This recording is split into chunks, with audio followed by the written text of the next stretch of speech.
Yes. Thank you. Okay, thank you so much, brothers and sisters in the Lord. We are grateful to God for gathering us together in this manner once again on this great platform of Telegram.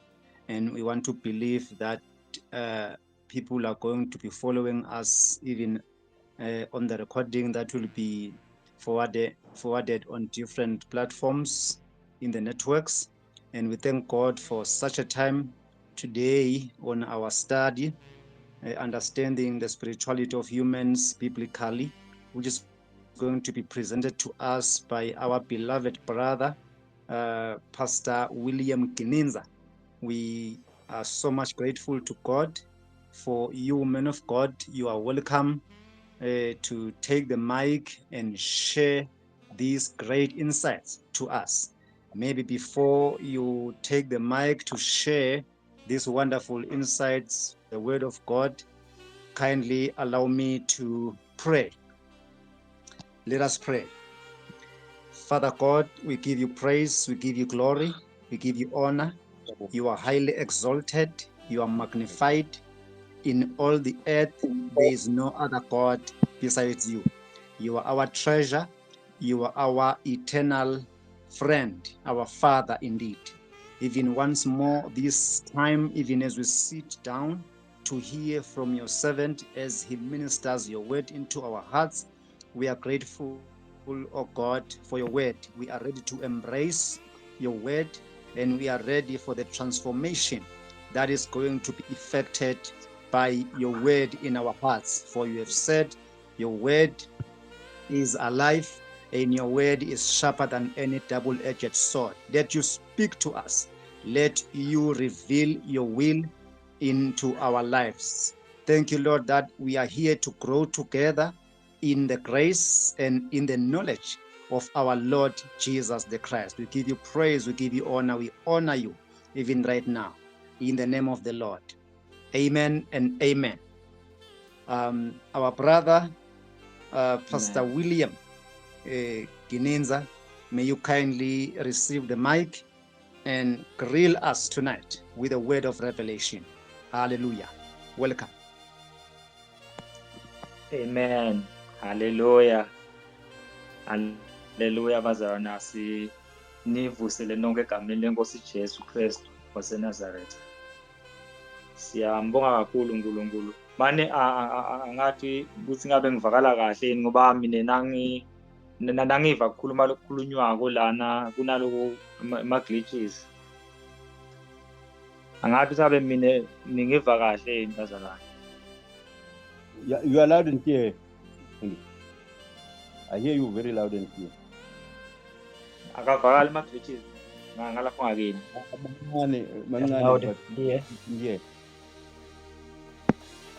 Okay, ngicabanga ukuthi-ke ngingachubeka-ke bazalwane nangabe kuhamba kahle ngoba bengivani kuba nekhatheka but let's hope ukuthi kutawusebenteka egameni lenkosi. Haleluya. Ngithi nje asicale ngokuvuselana egameni lenkosi bangcwele. Siyambonga kakhulu uNkulunkulu ngaleli thuba lelivelile lokuthi sisherishe livi lakhe kanye kanye egameni lenkosi, sibukisane, sifundisane ngoba lala sifike khona sifike kwakhuluma lo mzalwane ukuthi we are in a transition kwananasi ngoba kune-knowledge lesilo sinayo kodwa sesifakwa ku-knowledge lengiyo le kuthatha le kuba nebugudlugudlu nakulabanye ngoba kufunza into lensha kanti sowumdala noma kunelwazi lolunye busolunalo kuyaye kube naloko kulwa lokuba khona kodwa siyambonga kakhulu uNkulunkulu losiphe moya wakhe wasipha nelwati wasicebisa nangetingceku takhe letisifida-ko nge-knowledge nekokuthi-ke emabhayibheli siyakhona sonke ukuthi sibe ne-access kuwo sikhone ukuthi sitifundzele silalele lesikulalelako sifunze nasi lesikufundzako kuphenduleke nema-questions lebeselo sinawo kwanananathi about the spirituality.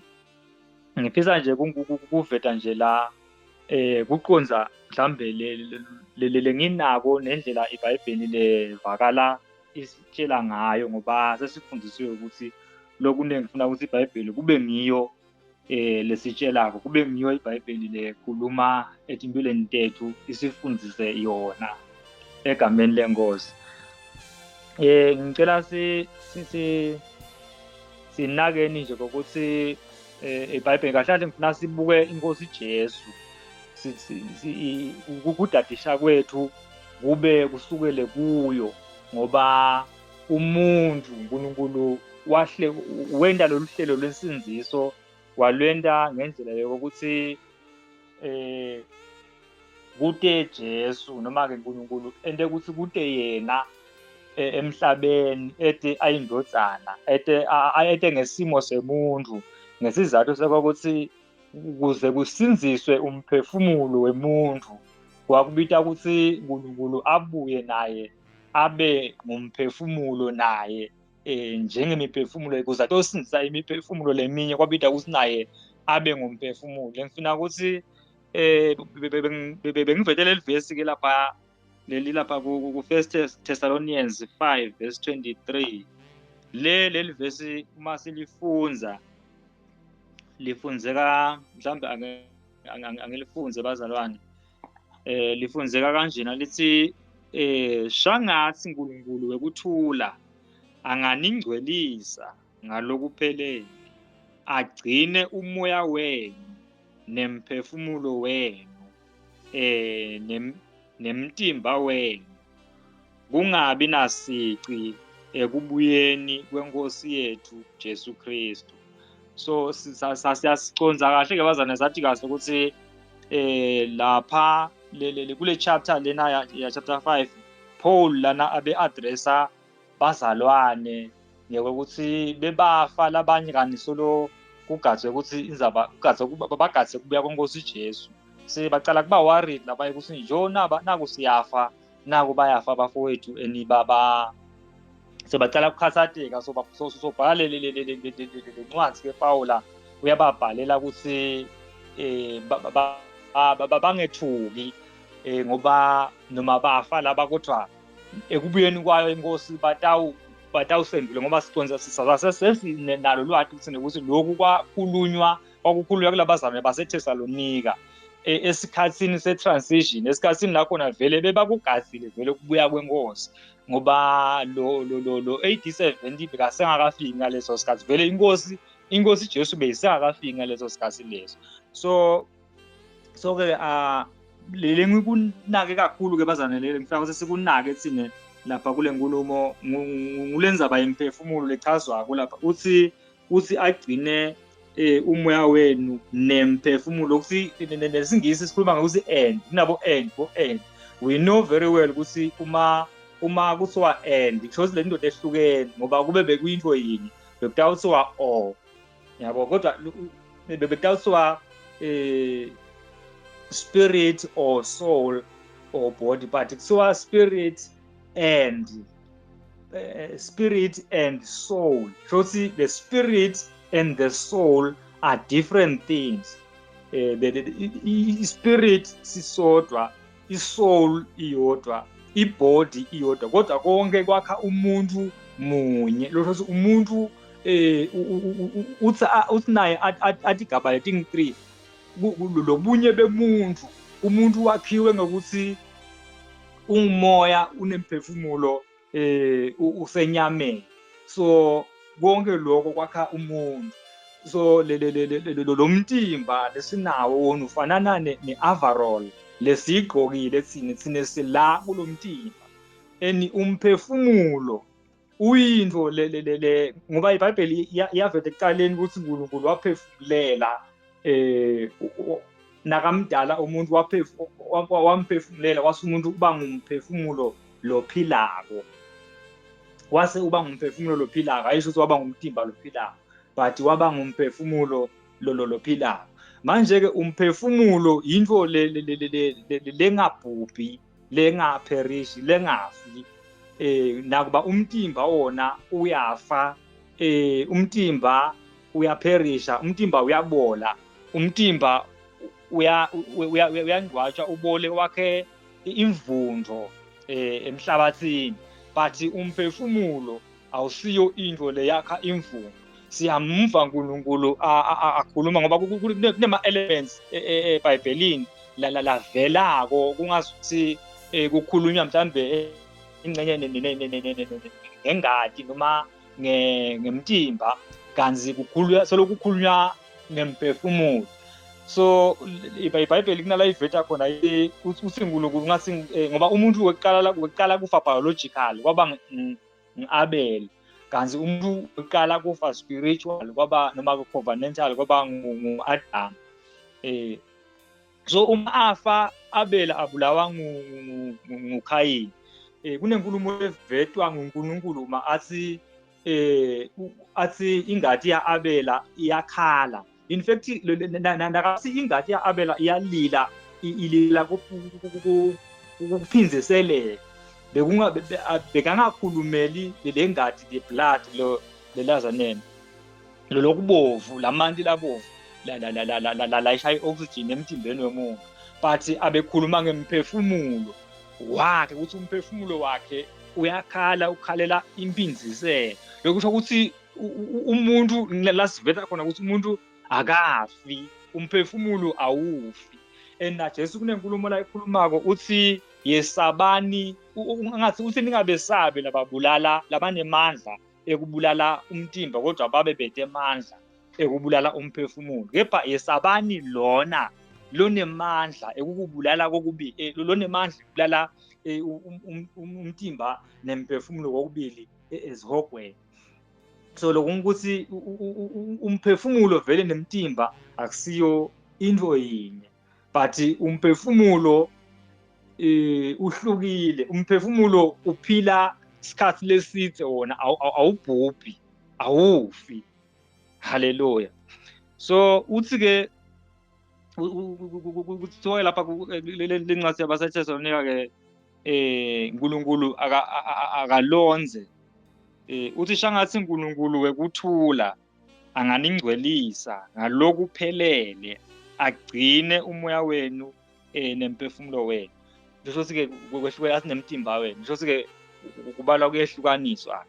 Kodwa ngifuna ke sivete la kubazana ukuthi la umphefumulo ngoba ngifuna si understand the spirituality of a human being biblical, as our topic states, in the name of Jesus. So in order for God to save our soul, to bring the salvation of mankind, uNkulunkulu ngekwakhe he had to come, he had to be in a form of human. In fact, he had to take the form of a human being, asasesimo semuntu, abe naye ngumphefumulo, abe njengendalo kanzi ungumdali, ukuze atosinzisa umuntu, ukuze atofeza isalvation yemuntu. Because uma umuntu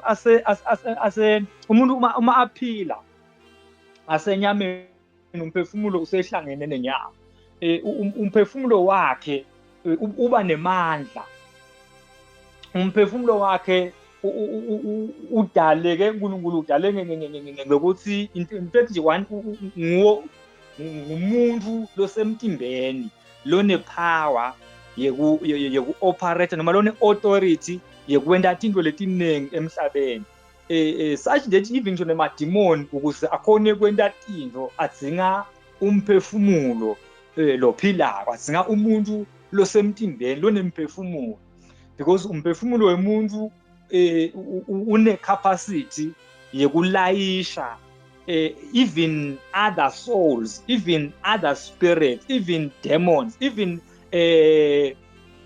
also, in fact, many souls can be accommodated in a single soul of a human being who is living.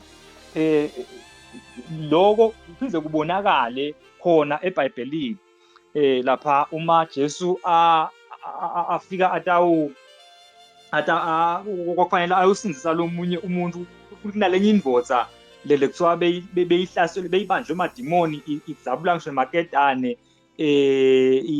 iboshiwe la madimoni ayi-torment ayihlanyise, so lo muntu bese ahlala esigangeni, ahlala emathuneni because ungenwe ma-spirits, ungenwe ngemadimoni.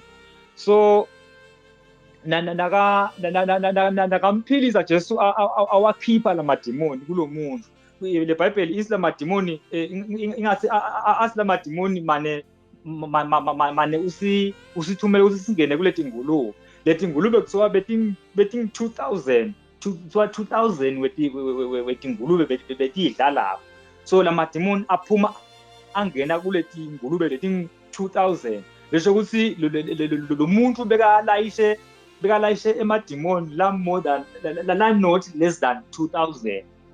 It is not known ukuthi abengakana, kodwa they were not less than 2000 because amadimoni nakaphuma angena etingulubeni letingu 2000 tahamba tangena eNazarene esitibeni. Lo kuveta ukuthi umuntu unale capacity yokuthi angalayisha other spirits, angalayisha other souls.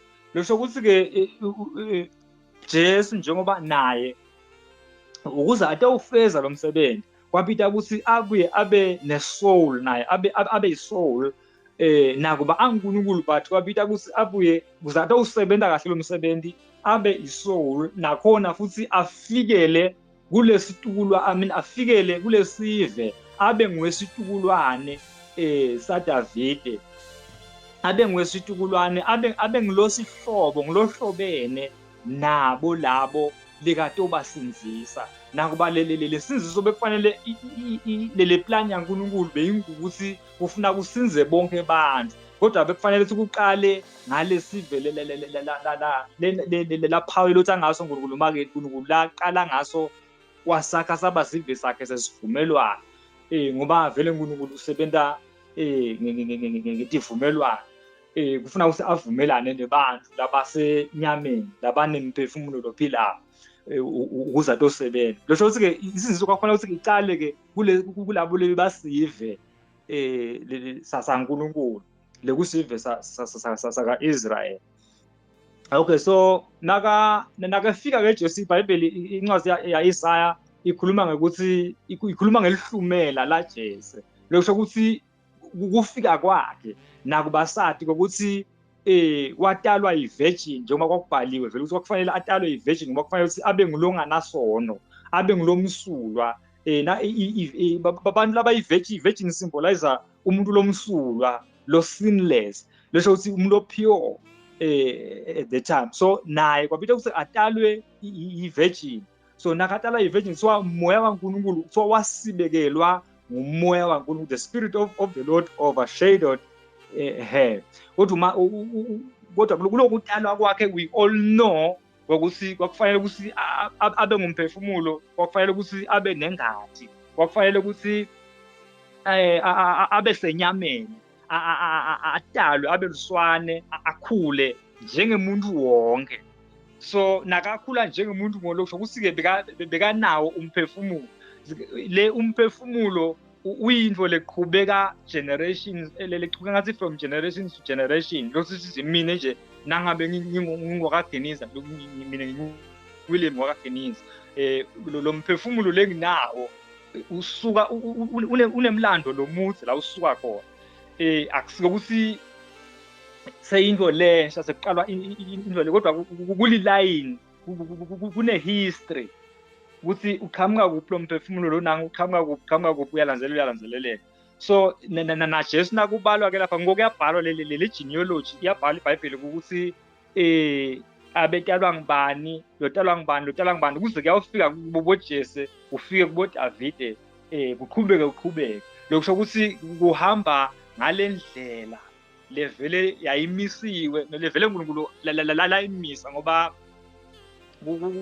kunetinto tinto takamoya, tinto leti spiritual tihamba tine order, akufahlwa nje emeneni, kodwa kuhamba ngelayini. Lotho ukuthi kufanele ukuthi lo muntu lotabasinzisa laba baka-Israyeli vele kufanele ukuthi lesinziso lokusinziswa kwemiphefumulo ku-linked noma ku-related to the bloodline, ku-related to ku-interconnected kasi ngoba Jesu ufuna ukuthi afe asinzise Israel, so kufanele ukuthi ahlobane nabo laba baka-Israyeli abe ngakhona.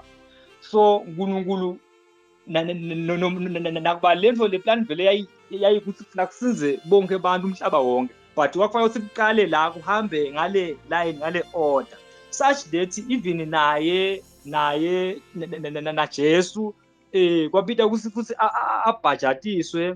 abhajatiswe nguJohane lo naye ukutalwa kwakhe ukuvele kukule line yeba yale vertical order yalobu priest lokuyi order vele lebeyimisiwe.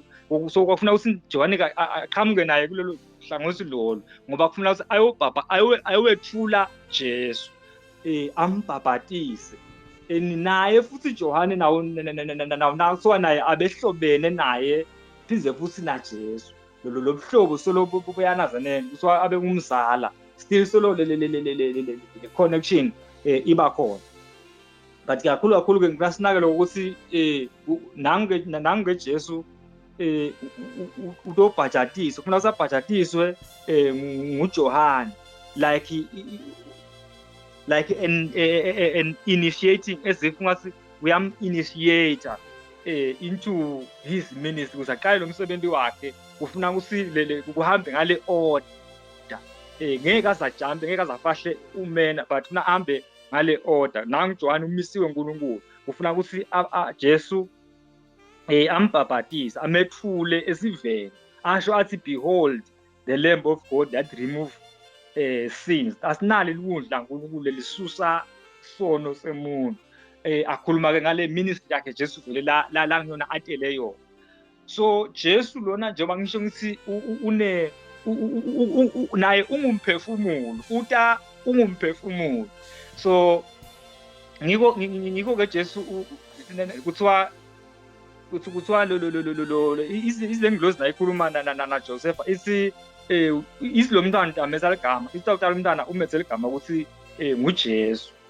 Lesho ukuthi ke sina Jesus la, sinemntwana lo nguJesu.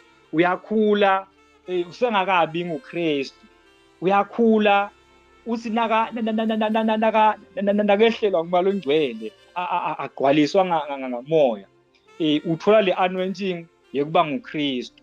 Lesho ukuthi ngoba lokuthi Jesus Christ akusho ukuthi ligama nesibongo sakhe ukuthi it's a name and a surname, but lokuthi nguKristu it is the anointed one, lokwakufakazela ukuthi ungulo Messiah, unguloqotshiwe waNkulunkulu, lo towenda lo msebenzi. Ngoba kuze ende lo msebenzi ufuna ukuthi agqotshwe, ufuna ukuthi awende ngemandla aNkulunkulu, ufuna ukuthi awende with the power of the Holy Spirit empilweni yakhe.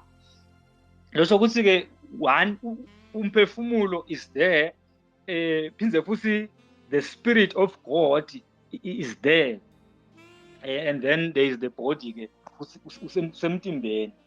So kuze atowusebenza kahle umsebenzi awende ngemandla nangemagunya, ngoba la mhlabeni ku-operatwa ngemagunya, ku-operatwa ngeligunya lekuthi leli gunya lelanikwa Adam. Wonke umuntu lo lamhlabeni lo senyameni uba nalelo gunya lelo lelingqono kwendlula emanazaneni.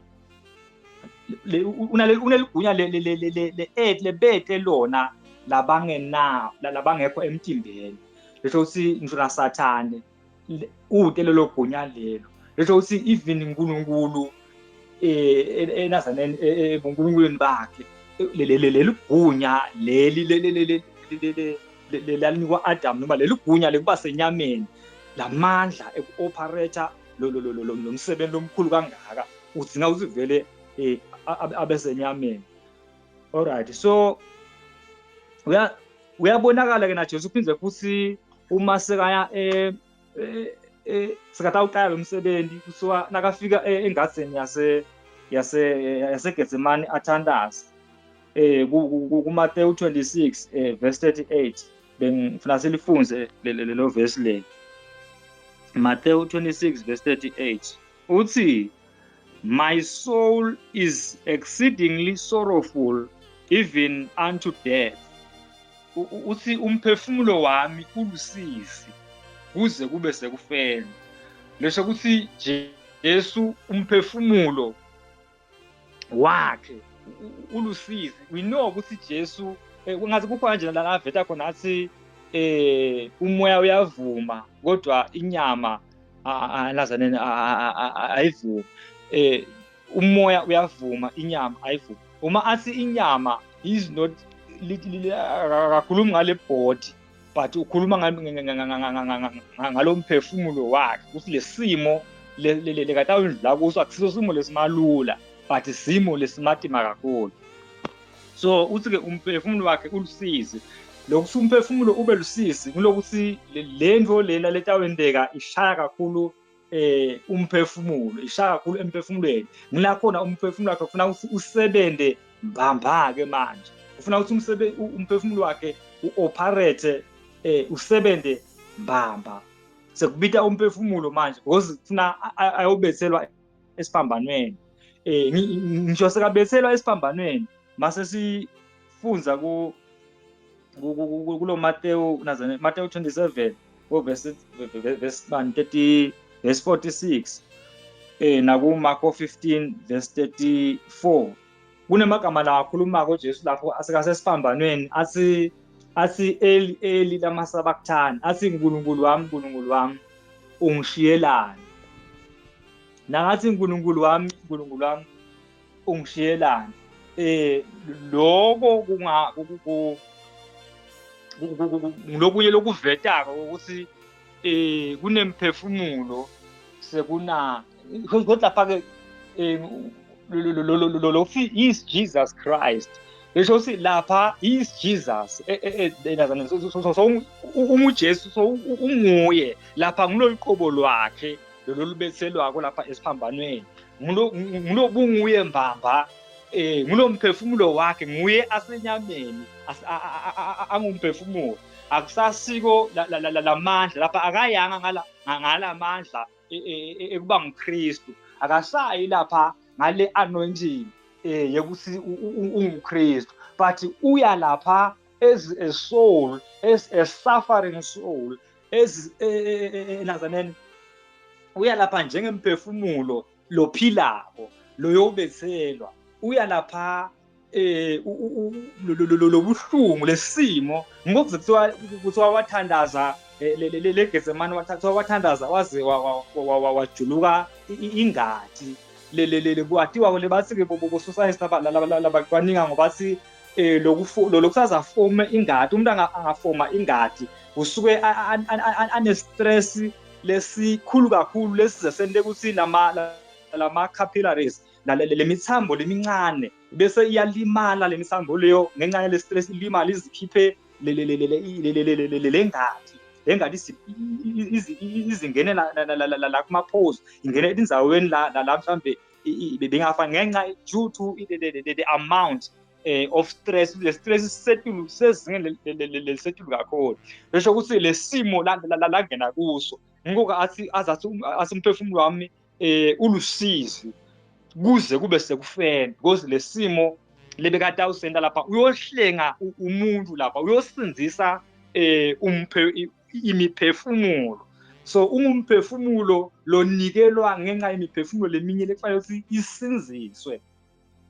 So kuyaveta ke ngokuthi ngathi ngiphethe lo phize ukuthi ayivete lendzaba ukuthi ngoba Jesu wasekafile futhi sekafile nokho nanakafa ngoba lapha yavela uthi uNkulunkulu wami ungishiyela. So lokunye ke izaba ekushiywa nguNkulunkulu iye ivele ngathi lesikhathi kuye kube kunale nkulumo umuntu akangena ithi nhluphekweni nabe inhlupheko setimatima kakhulu bantu baye bakukhulume kube inkulumo lesi ushiywe nguNkulunkulu ingathi kushiywa nguNkulunkulu kusho lesimo lesimo longena kuso njengoba naJobe wake wangena esimene esimatima bangani bakhe basho bathi ushiye uNkulunkulu umphoqe ngani uNkulunkulu vuma ukuthi wone ngani because kwathiwa ukuthi inhluphe umuntu angangena enhluphekweni kusho ukuthi usuke asashiye uNkulunkulu ngoba lesimo Jesu lebeseka kuso besibita umphefumulo besishaya enyameni sishaya kuye mbamba because lo mphefumulo la kubonakala khona ukuthi ke vele unemphefumulo Jesu ungumphefumulo just like us. So then ke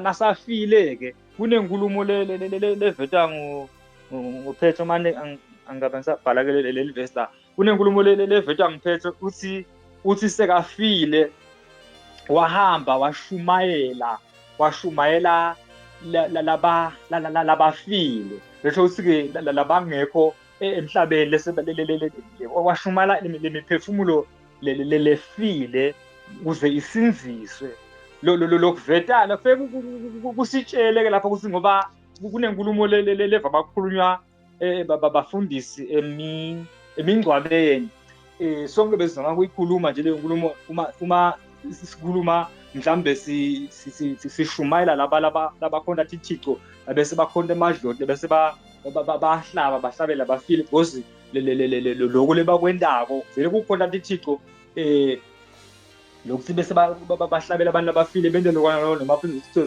sebakhuluma ethi bayini benza lokwana lo. So sikhulume ke lesikhohle lenkulumo lekhulunywa nguSolomon makathi Solomon labafile abathi lutho ngathi vele ukuthi ngathi ba unconscious unconscious they remember nothing, they know nothing. Kanzi Solomon lapho ukhuluma lakakucabangako na kodwa nasesiva Jesu noma ke nasesiva lenkulumo ke leseyivela lana ngaPetro sikathi wahamba washumayela lebebafile lesokuveta ukuthi ke akusavumi ukuthi singathi ba unconscious singathi abathi lutho ba unconscious because naku kuyavakala lona ukuthi bayashunyayela lesho ukuthi uma bashunyayelwa kusho ukuthi nako bangekho physical nabo bangekho emitimbeni kodwa imiphefumulo yabo solo iyaphila solo bangimiphefumulo lephilayo ngoba naku nabo bayakhona ukuthi bashumayeleke basinzise lokusho ukuthi Jesu lo msebenzi wakhe vele beketele kawusinzisa kufuna ukuthi abasinzise ngalokuphelele abasinzise ngisho nalabala lesekulahlwe lithemba ngabo bese kuthiwa bendlulile emhlabeni but nabo lamandla alokusinzisa leliqebo laNkulunkulu ngoba uNkulunkulu bantu uyabathanda akafuni ukuthi kube khona ngisho namunye lobhubhayo lesho ukuthi unendlela uNkulunkulu yabo bonke abantu nakuba letinye indlela singathathi kodwa ngekuqhubeka kufunza nekudadisha sigcina sesikwati lokho ukuthi ikhona indlela yokuthi nalabangasekho emhlabeni nalesebafile akusho ukuthi sekude lebangasitakala ngabo ngoba naku uyavela lana uthi kulo 3 days kuthiwa bekafe ngawo waqhubeka naye wangabi ngilolalayo wangabi ngulofa njengoba nyalo sinaloku ukuqonza ukuthi sekude nyalo kulala ngoba lenzaba yokulala beyilapha kule before lo 87 vele bekuthiwa bayalala labazalwane labafa kodwa uma sesiva ngale incwadi ya isambulo bayaveta kuthiwa babonakala bayakhala e-altari bakhayela ukuthi lenzaba yokulala nayo i-language yokuthi si-understand mhlawumbe ngaleyo ndlela otherwise akusiko ukuthi otherwise kude vele umuntu lolalako nakafa bekuyinkulumo le beyikhona ingasiko na verified because letinye tinto tiyathi bengemahemhemu sithi thathe ungazi mhlambe tinjalo liqiniso kanzi atisilo liqiniso. Alright, ngifuna ukuthi ke bazalwane sifike la sinaka khona la indaba ukuthi yale sinziso noma ke yale spirituality because ngizama nje ukuthi ngidlalele yona ngilese lo lwazi so understand lokuthi le ndzaba yesinziso ihamba kanjani lokusinziswa kwemphefumulo. Sikubone practical eNazaretha eBhayibhelini.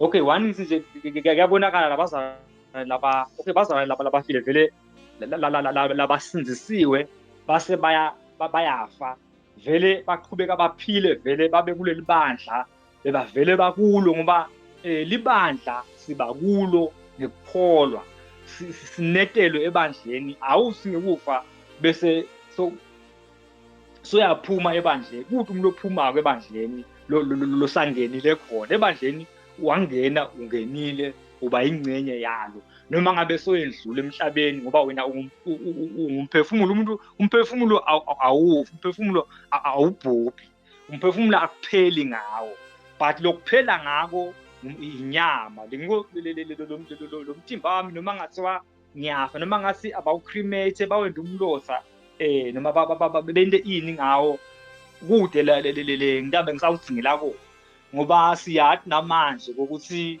lokuthi bakhulume labanye iscience yakufakaza ukuthi lokuthi le bo Middle East kube na oil kangaka kuthiwa abantu labaningi netilwane letafa lapho tabola takhalula losho ukuthi uma umuntu lo mtimba lo nangu njengoba vele nemibhalo iyavela ukuthi wathatha emhlabathini sichubeka vele sisakhe imvundo yalo mhlabathi lo mtimba wethu uqhubeka unonise lo mhlabathi ugcine wakhabo oyila bethi imoto lebo gasolina bethi imoto le bo petrol nato tonke lo nto ma fossil fuels because get decompose but the soul does not decompose the soul does not rot the soul continue to live the soul is not destroyed the soul is old lo mphefumulo lenginawo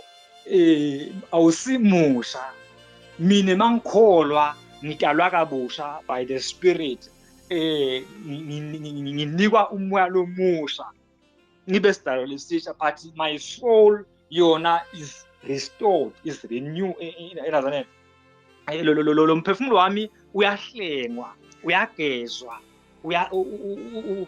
uyasinziswa wona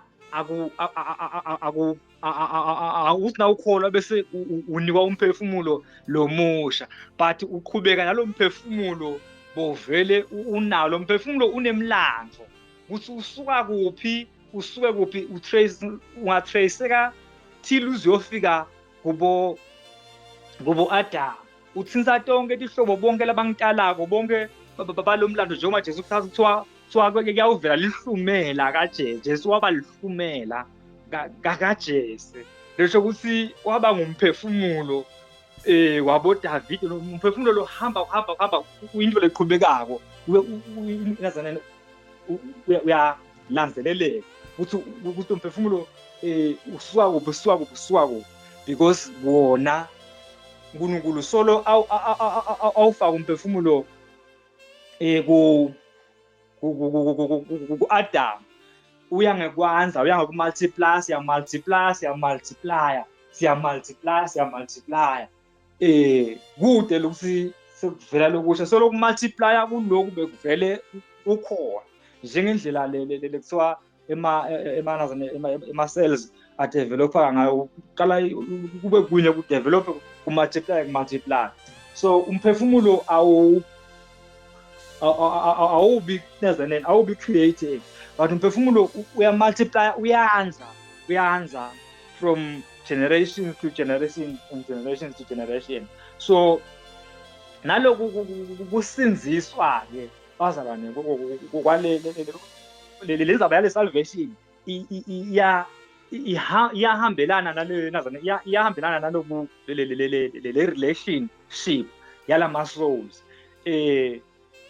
Lokho siyakubona kuPawula uNkulunkulu labapostoli labang-12 bebangemaJuda bonke bebangemaJuda bathi hlobo tema-Israyeli.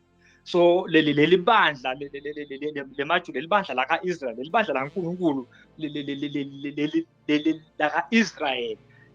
So lona lisime kulabapostoli labang-12 labathi hlobo labangemaJuda na. But when it comes to kubetive uNkulunkulu wase ufuna Paul, wafuna nanga Pawula Saul, lo sasihlobo sema-Gentiles yena kusiyena utaba ngumpostoli webetive yakhuluma na Paul uthi Petro umpostoli wemaJuda, but mine ngingumpostoli webetive.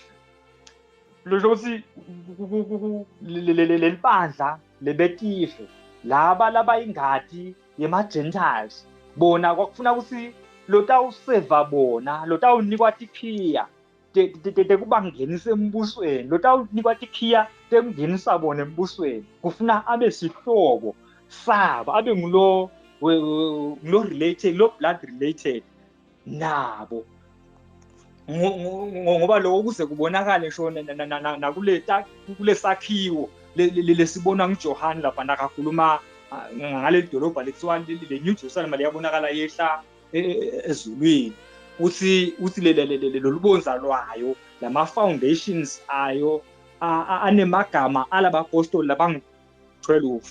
Akaveli lo mpostoli we-13 long Paul, because Paul wafika waba ngumpostoli we-13 because uNkulunkulu bekanendlela yokuthi betive batawungena kanjani kule sinziso, batawusindiswa kanjani, ngoba sine betive our ancestors had never had any covenant with God. Azange sesibe nesivumelwano, azange babe nesivumelwano naNkulunkulu, azange bona sebabe ingcenye, sebabe sive saNkulunkulu, futhi bona azange sebanikwe umthetho waNkulunkulu. So ngiko bona na ku final judgment bebangakabalwa, i-final judgment bekukhulunywa ngayo eBhayibhelini beyingabathinzi inzawo, ngoba bona azange vele betive, azange thine betive saba ingcenye yalo, azange sanikwa umthetho, ngoba umuntu uma atawugwetshwa kufuna ukuthi agwetshwe ngemthetho lawephulile lanikwe wona lawatiko.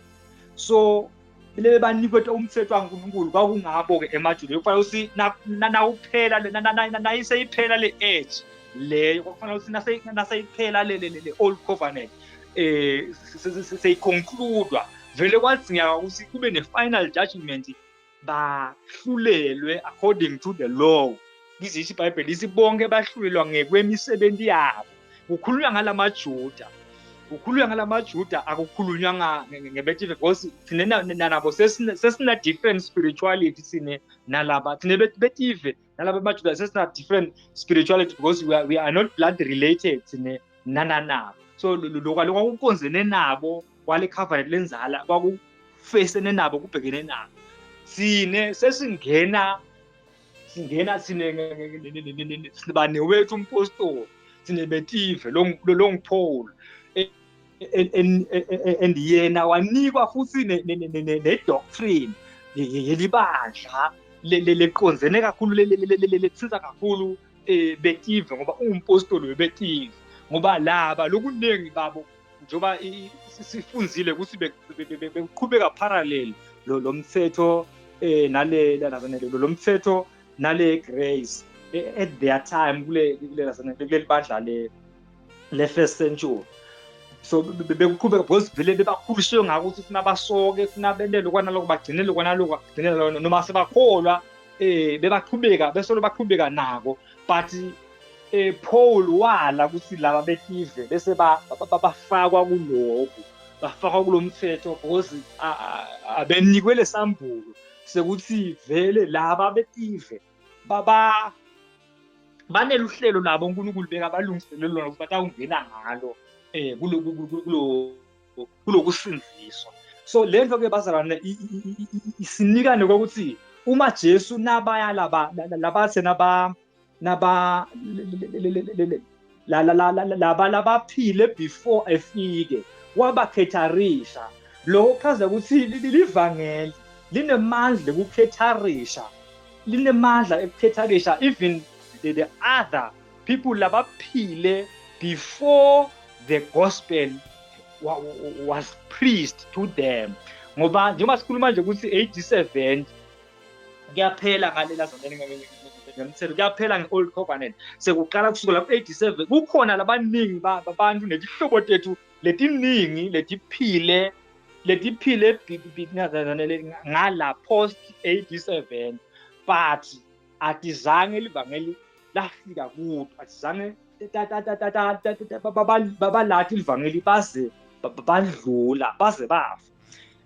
Ngoba nalaba labafike nenkolo lekuthiwa ngama-missionaries bathe nabafika nabo bafika beta nenkolo leticephu leshodako lengasiyo lelivangeli lelingilo mbaba, lengasilo leqiniso lelingilo. Bona beta nento yekulibalisa abantu ukuthi baba labahloniphako, labathobekile, labahloniphako nje, labanganaki, babaphumbutsekisa size siyeva nje kuthiwa inkosi Sobhuza laKangwane basi nabafuna kuyibhabhatisa yala inkosi Sobhuza yathi yena madoda ngeke ngize ngikhuluma ukuthi ngibhabhatise mina la, ngoba mina ngiyinkosi yalamaswati, ngibuke lesive simaswati, ngibukele live ngibukela lamaswati. Ngiyathi mina ukuthi ngoba bathi bongula be-Roman Catholic, kwazi mina ngiyathi ukuthi iRoma akusiyo inkolo live. So nangabe mina ngidawubhajatiswa la e-Roman Catholic, kuyasho ukuthi sengisa lobuve bemaswati sengibufaka ngaphasi kwalo mbuso, ngoba phela live iRoma. So nase mina ngiyinkosi sengidaba nami i-Roman Nazarene Catholic. So wakubuka ngaleyo ndlela uphoza behlakaniphile wakubona, ngoba lokhu bebeta nako bona bekungasilo livangeli laNkulunkulu leqiniso, but livangeli laNkulunkulu lelingilo beliseta ngoba uNkulunkulu lenzaba yokusindiswa kwabantu, lenzaba yaleqiniso iphushwa nguye, isebenta nguye, ithelwe nguye, isemahlombe akhe uNkulunkulu. Kuthi liqiniso noma lingangqwatsha noma lingagcitshelwa noma bangabulawa, kuthiwa bayabulawa bonke, abangeke baze bafe bonke, bangeke baze baphele futhi, ngoba uthi Jesu wayethandazile ukuthi babe bagcine laba la emhlabeni, angithandazile ukuthi basuswe njengoba nje leyo bafike ngabe bathi sitawuthatha bonke labakholwako, tawukhala icilo ngoba futhi bahambe bonke labakholwako baye eSamuel.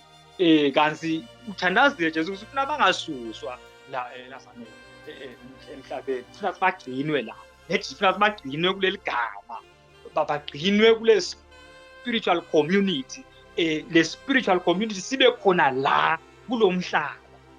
So ngifuna lokuveta ke lokuthi ke lenzaba yemiphefumulo la enazini kithi eAfrika vele, especially yes in Africa, but nebelungu nabo bakubonakalisile ukuthi nabo banalo lwathi lolujulile ngespirituality, ngoba siyeva kuthiwa emabhunu bekasinakata ufihla imali yawo abide umuntu abide sebenzi lebeselo lalasethembako athi asigubhe lana bese emva kwaloko athi wena gasa le mali yami la, angathi lo muntu yebo ukhala inhlavu kuye, lo muntu loyo umphefumulo wakhe utawuhlala lapho kuleyo ndzawo leyo vele agasi le mali kuthiwa yinto beyenteka leyo in real. So lokho sithi beba-understand bona ukuthi umphefumulo beba understanding yokuthi umuntu akasinje umtimba kuphela, umuntu unemphefumulo, umphefumulo awufi, singambulala yena but umphefumulo wakhe ungaqhubeka ugase le mali, bese sesikubita ngethi ipoko mhlambe nalokwa lokunye ke sithi ngethi ipoko mhlambe ngemadimoni due to knowledge mhlambe nasi lesinayo. ngoba nako sike sasho ukuthi ku-wrong.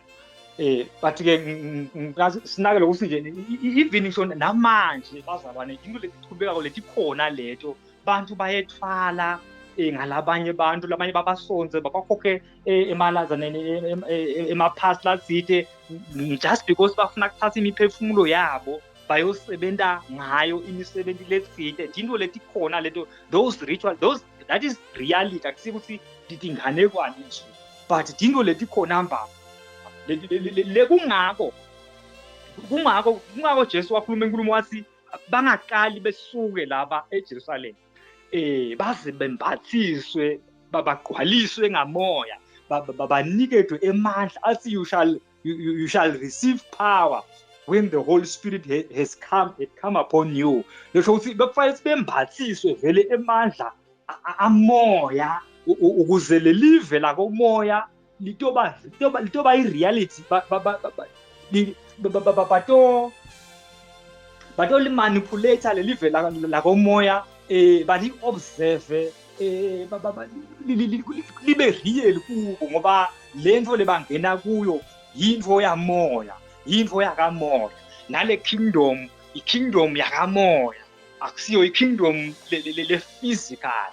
So lekufuna ukuthi le tinto takamoya nibe well versed nibe clear ngato nitiphase lamandla abe real nakhulunywa ngekubona emazulu nakhulunywa ngamazulu lavulekile bantu kungabi inganekwane nakukhulunywa ngelizulu kungabi into lebayikhomba ukuthi isamuwe kashana ngoba ngibonge ngikhulume bantu ngithi lizulu nemhlaba there is no distance between heaven and earth. Akusiyo lizulu akusiyo indzawo longayikhomba ngemuntu uthi nayiya noma ke ile but lizulu manje njengoba sikhuluma ukuthi we are in Christ.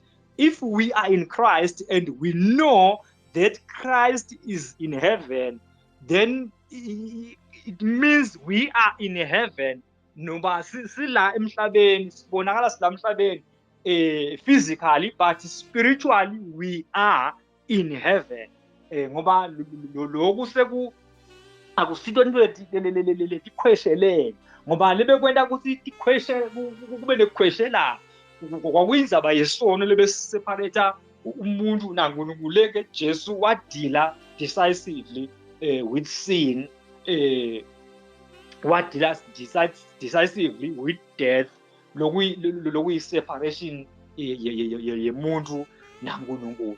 So ngifisa ukuthi siqonze lokho ke bazalwane ukuthi ke okay bengila ukuthi ke uNkulunkulu kwabita ukuthi kubita ukuthi umuntu okholwako abe filled noma ke abe filled with the Holy Spirit abe baptized with the Holy Spirit because the kingdom of darkness is real.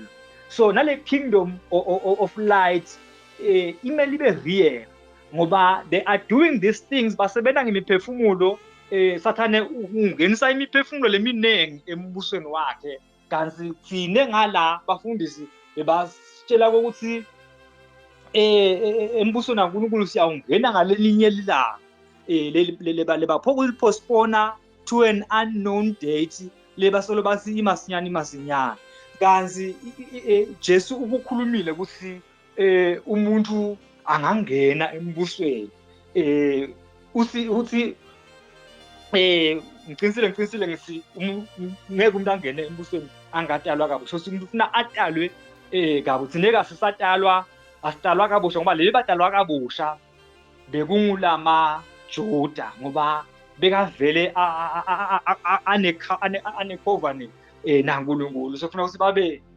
rebirth kule covenant sale batalwa kabusha ngikwasezulwini sine vele sivele sitalwe ngokuqala ngoba zange saba ne-covenant sine lenye le previous naNkulunkulu so sivele singene eNazareth once. So that is ngifuna bazalwane ukuthi si understand lokuthi la sine la eAfrica spirituality sala eAfrica sisi deep than the spirituality sema Juda because sine la in Africa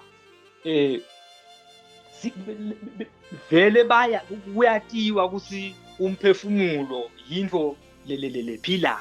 Umphefumulo wemuntu uyathathwa, umphefumulo wemuntu wendiwe imigobo, wendiwe lokwana la bethwalako. Kunemabandla, kunemasonto lashumayelako.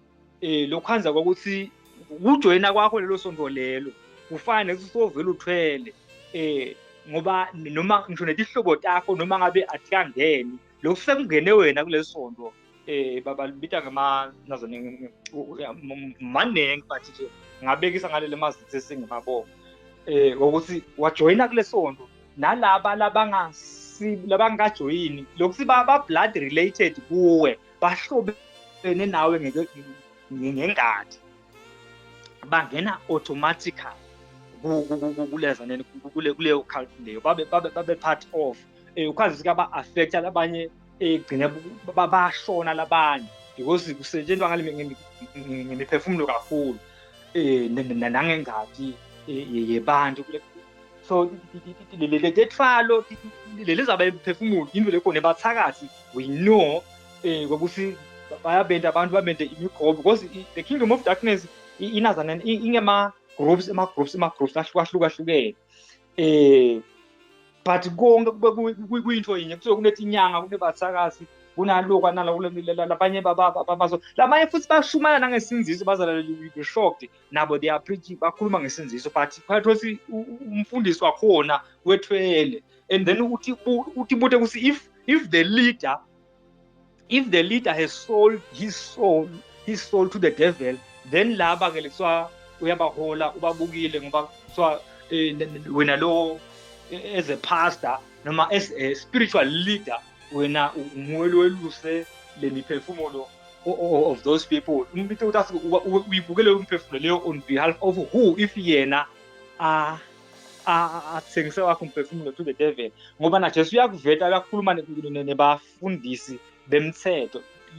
Imagine these people bebafundisa umthetho ka-Israel, but uthi Jesu uthi nine bafundisi bemthetho nivimbela abantu ukuthi bangene embusweni waNkulunkulu, kanti kwanani aningene, ngoba nabaFarisi bebangakemi ngekwe-authority le-recognized by God's law, ngoba bebangekho kulokhu kwakuqhubeka ethempelini. Bona baqhamuka nje eceleni kulesikhathi salendlala lenkulu yelizwi laNkulunkulu kudadisa kwemibhalo ukusitshela ukuthi njengoba boMikha bakhulumile ukuthi yaba nendlala lenkulu, kwasekagcwaliseka lokho before kule period ekufika kwaboJesu naJohane uMbhaphathizi. So kuthiwa bavela lapho-ke labafundisi bemthetho babhizi emasinagogeni babafundisa umthetho, ngoba kufundisa sometimes omunye umuntu uyakhuluma ngoba isilandzelo ayathi, angeke membi kubantu akhulume ngelibhayibheli ngoba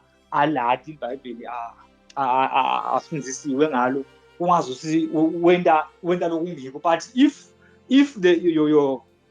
your spiritual eyes are closed, you are more likely to be deceived, and you are more likely to find yourself having joined the kingdom of darkness unknowingly, because you are not you are not enlightened, you are not able to see the spirit, you don't have the third eye, you don't have the spirit of God. Lelo suku lwePentecost alukendeki kuwe. So but ke bengifuna ke ukazana ukuthi nje sibe naleyo understanding leyo egameni lenkosi, bekufanele ukuthi sibe nenkulumo ya 30 minutes bazalwane. Ngiyaxolisa ukuthi mhlambe sengiqhube kangaka, but nje ngicela ukuthi sifike ekugcineni nale nkulumo egameni lenkosi. Siyabonga bazalwane, nabe ikhona mhlambe ama-question bazalwane bangayiveta nema-questions mhlambe nema-comment ake. Ngigcine lapho ngibuyisele i-mic nami ku-Prophet Ron Vilakazi egameni lenkosi. Amen.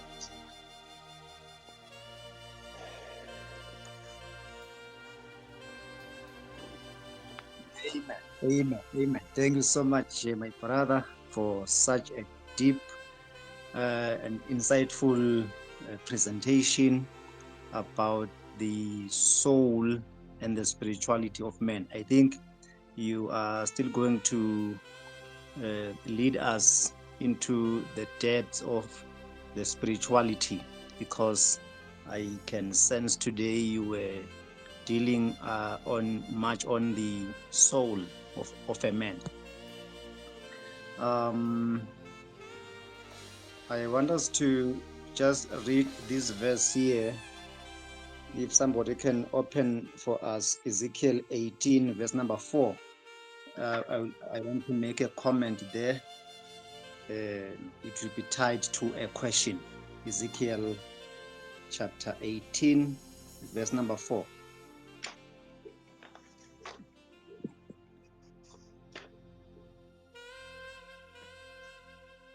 Can somebody read for us there?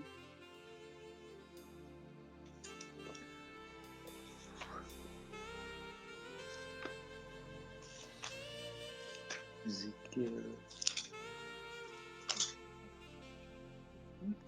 18. Behold, all souls are mine, as the soul of the Father. So also the soul of the Son is mine. The soul that sinneth, it shall die. Amen. Thank you so much, my brother. Behold, all souls are mine. The soul of the Father as well as the soul of the Son is mine. Meaning that the originator of soul is God. God is the fountain of soul. Is the originator. And now he says, the soul that sinneth, the soul who sinneth shall die. It gives me the reason now why the Lord Jesus Christ had to come into the earth to initiate a soul that has been embedded into the spirit. When we are born of the spirit, our souls are embedded into the spirit because the spirit is eternal. We shall live eternally because we are now born of the spirit. But for those, my concern now is for those who are not yet born of the spirit and who will die having not born of the spirit. As the scripture here is saying, that kind of a soul will die. I want us to discuss now on the part of the dying soul. What happens on the dying soul? How does it die? What does it mean for the soul to die? That was my concern and question. Amen. Amen.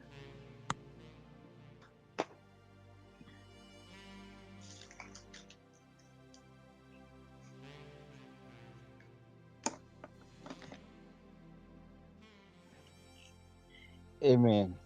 Well, I hope the question is that does not require an immediate answer. Like you are saying, like you are commenting, man of God. Then I would say maybe on one expression we can cover that one, because like the English would say this one is just an introduction into this set our deep into it. But it is a good question. Amen. Yeah, I'll be grateful if you can look onto that, because this theme of the dying soul is carried on to the New Testament writings. And him who believes in the Son shall live, and him who does not believe in the Son shall perish.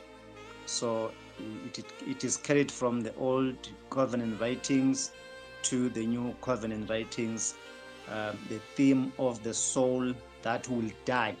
So I think, my brother, you are going to look much deeper onto that part of the soul that is going to die, because it hasn't been uh, initiated with the eternal Spirit of God by being born of the Spirit, which is being activated by the having faith in the finished work of the Christ. This is my summary to my presentation on spirituality of humans biblical. Let me take the strong concordance on John 3 verse 16. The Greek word for the word perish is apolmine, where there is apple, where apple means take away from, and olmine means destroy, lost, perish, get ruined. So this is found in G6:20, in G6:22.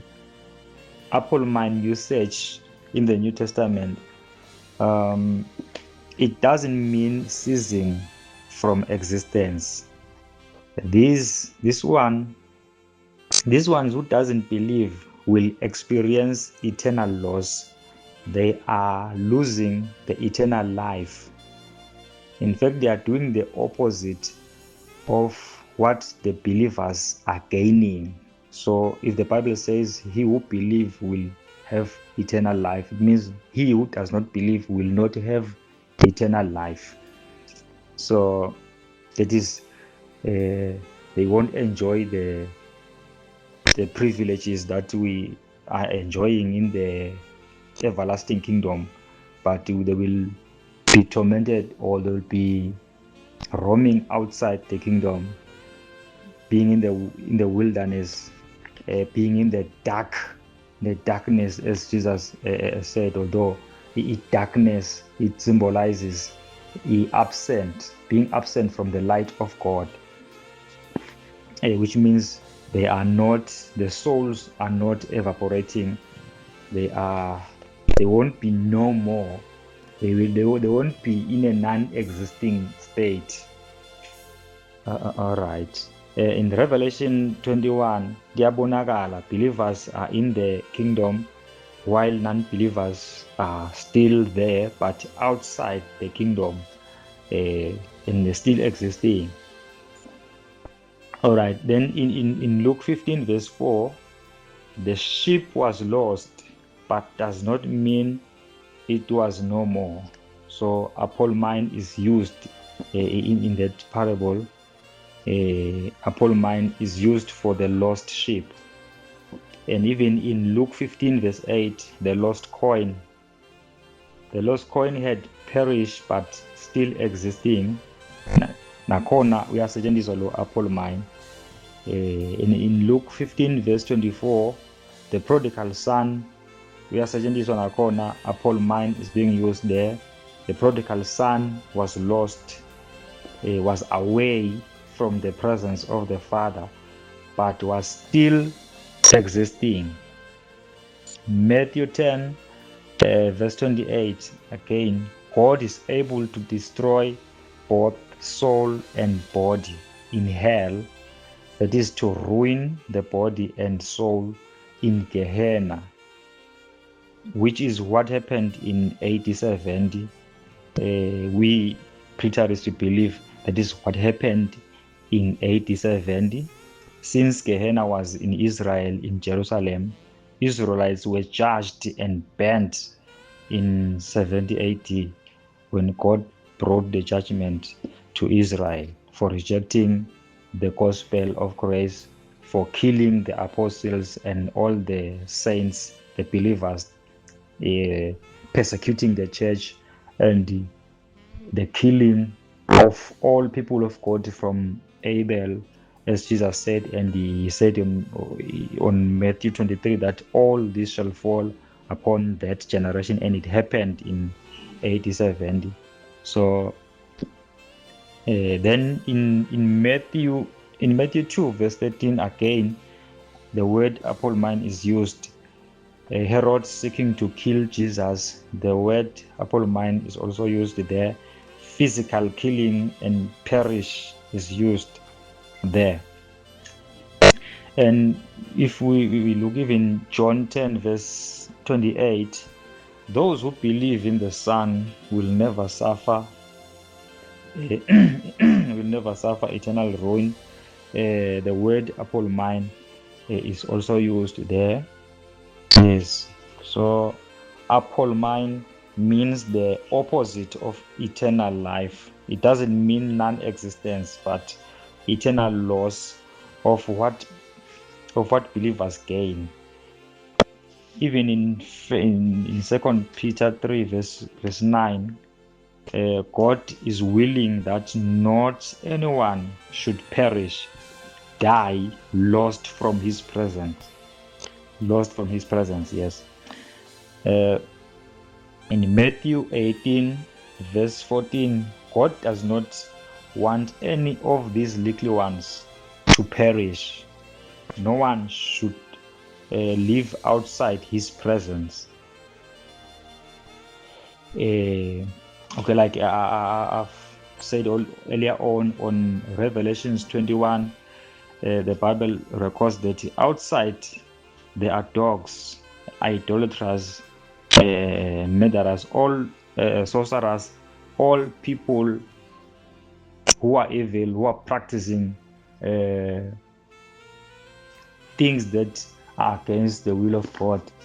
They are outside the kingdom of God. They are outside the city of New Jerusalem, as seen in the book of Revelations 21, which means life will continue. People who are non-believers will continue with life outside the kingdom, even after the final judgment, which is the preterist view. And then we see that both futurist view and preterist view agree that souls continue living, as futurists say, soul rest. Yes, my futurist as the soul rest till the final judgment, waiting for a final judgment that is coming, where they will be put in a burning fire, where they will perish, where they will cry day and night forever. It's what my futurists appeal. Which even futurists, they believe my souls they don't evaporate. They don't become they don't become in a state of non-existing. Like you have never existed before. So my futurist are believer logo. All right. In my preterist now, they say the people will be outside the kingdom and continue with life after judgment, like it is happening. Like we believe even now, we see judgment, just because judgment they for that nation Israel, which was a covenant nation, and it was a conclusion of the old covenant. Now we are in the new covenant, and still there are people who are non-believers. There are people who are outside the presence of God, who are outside the everlasting kingdom. They are continuing with their lives. We are in the kingdom. We are in the everlasting kingdom. We are in Christ. We are in the presence of God. But there are people who are continuing with their lives, and they are not waiting for any judgment. As the Bible says, he who does not believe is already judged. So sebavele behlulelwe ngokuba bengakholwa inkosi uJesu. Lusho ukuthi ke manazane impilo iyaqhubeka, ama souls aqhubeka, both souls of believers, both souls of non-believers, they continue to exist regardless of their state of faith. All right. Then my point was that souls do not evaporate to non-existing, but they join part of the spirit of the evil spirits called demons, which are roaming outside the presence of God. As we know, some are even used as zombies. There are people who collect roaming spirits. Even some people, they even go to an extent of visiting tombs, and some they even do utsebula abantu, because the Africans, they already have knowledge about souls even before Christianity was introduced. Even now they are practicing kusonto abantu, kuqiniswe emabhizinisi nemibuso yalabanye basebenza ukuthi kufuna kwejiniswe abantu, kusontwe abantu, kuthathwe amasoro kwakhiwe bosigujana, abanye bakhe bosigujana, tinyanga nebathakathi nemakholwa lamanye lethalako afune ukuthi emabandla abantu kugcwale enazaneni emabandla abo agcwale kakhulu aphuphume. And some churches vele, because the leaders vele, they have sold their souls to the devil, and they are deceiving many people. They are putting people, they are adding souls in the kingdom of darkness each and every day. But the people, they are not aware, because another thing is that when people reject the grace, they are automatically saying yes to the devil, because the devil does not require your decision of joining him most of the time. Once you are rejecting Ngulungulu, you are vulnerable to the evil spirits. You are vulnerable to the kingdom of darkness. So uNkulunkulu wamisa lokuthi umuntu atiphephise, utiphephisa ngokuthi akholwe kuleli vangeli, accept the grace.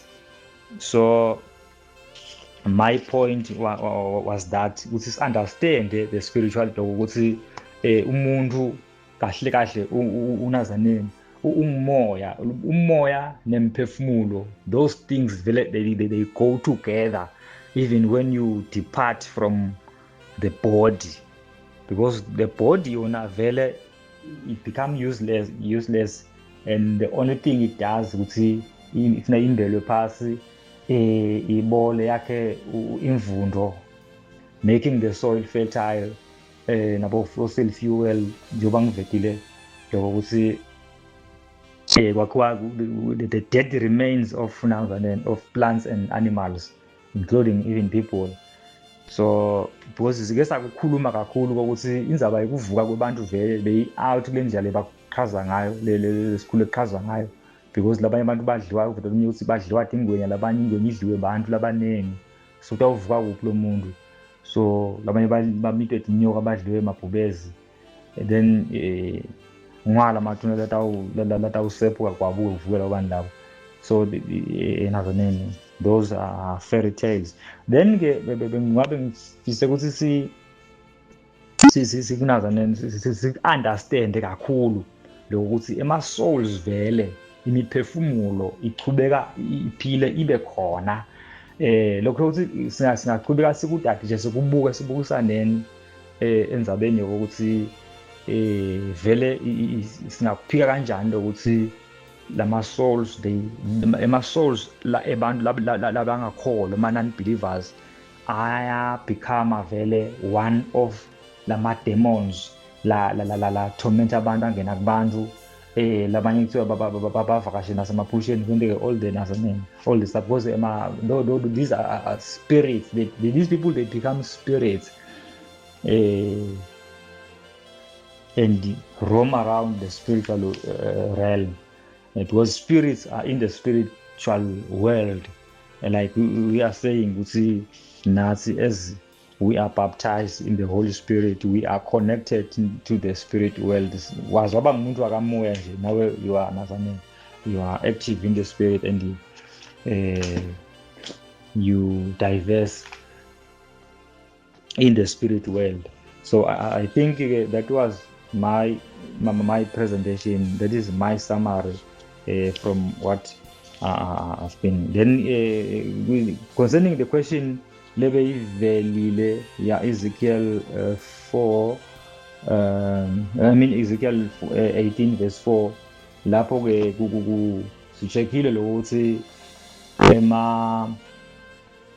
leli verse likhuluma ngokuthi umuntu ngeke aze ajezele tono ngeke umntwana ajezele tono tababa wakhe, ngeke nababa wakhe ajezele tono temntwana wakhe. Kusho kude ukuthi i-punishment yalomunye ichubekele kulomunye noma ichubekele kulenye generation. That was that prophet abekhuluma pointing to the New Testament system ukuthi yaba kanjani lezimela lesisha uNkulunkulu suka operator kanjani, because vele bekwenteka ngale old covenant ukuthi ngabe konemunye umuntu bonke abantu bangene enazaneni eweni njengoba kuvela nga-Adam nalabanye bathola tono talabanye nalapha nje bakhulumela endzabeni yaJesu ukuthi akabeselwe lona, akabeselwe Jesu nesiqalekiso sitawuthwala ngisi nebantwana bethu. This is what they say, but ke labantwana kuze babe safe kufuneka ukuthi because kwakutawushunyayelwa, so labasinziswa labagejwa ngileyo punishment ngileyo judgment ngilabamemukela Jesu labakholwa ngileli vangeli, because history iyakuveta ukuthi emakholwa akhona kubaleka wona, because Jesus had warned before kuMatthew 24 nakaqhaza ukuthi nakuncwadi yaLuka 21 ukuthi nababona the armies they should escape, they should flee to the mountains kufanele babaleke. So that is I think ke okay then ke kuvele ukuthi the soul shall die, le verse ekhuluma ukuthi the soul shall die lapha kulo Ezekiel. Then ke sesibukile ukuthi iBhayibheli uma ikhuluma ngokuthi ngadayi kahle kahle uma ngaba separated from the presence of God, ayikhuluma ukuthi you will be no more, so you die but you continue to exist although you are dead, because you have been cut off, you have been put outside the presence of God, you have been cut out from enjoying all the privileges that are being enjoyed by those who are inside the presence of God.